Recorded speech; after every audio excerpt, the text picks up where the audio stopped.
అది పెద్దలు నిర్ణయించాల్సింది, నేను నిర్ణయించాల్సింది కాదు.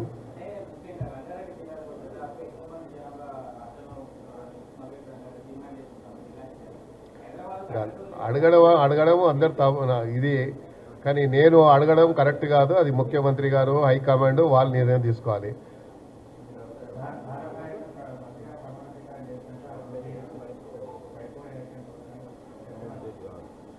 జుబ్లీస్ ఇట్లా కూడా గెలిచేస్తాం మేము. మనం ఆ మంత్రి పదవి అవసరం లేదు. జుబ్లీస్ యాజ్ ఇట్ ఈస్గా కూడా ఉన్నటువంటి ప్రజెంట్ పొలిటికల్ సినారియోలో తప్పకుండా మన అందరికీ గుణపాఠం జరుగుతూ తప్పకుండా మరి అక్కడ మా అభ్యర్థి గ్యారంటీ గెలుస్తుంది. నేను ఆశించడం వల్ల ఏమొస్తుంది? ఏదున్నా కూడా పై వాళ్ళు నిర్ణయించాల్సింది కాదు, నేను నిర్ణయించింది కాదు కదా. నేను రోజు పార్టీలలో ప్రోగ్రాంలు ఉన్నా, నిన్న అంత పెద్ద అడావుడి చేసిన, మరి మొన్న జరిగిన సదస్సుకు మొత్తం అంతా పెద్ద ఎత్తున పబ్లిక్ మొబిలైజ్ కానీ లేకుంటే అంతా మనం చేసినాము. ఎక్కడ అలక కనిపించింది నీకు?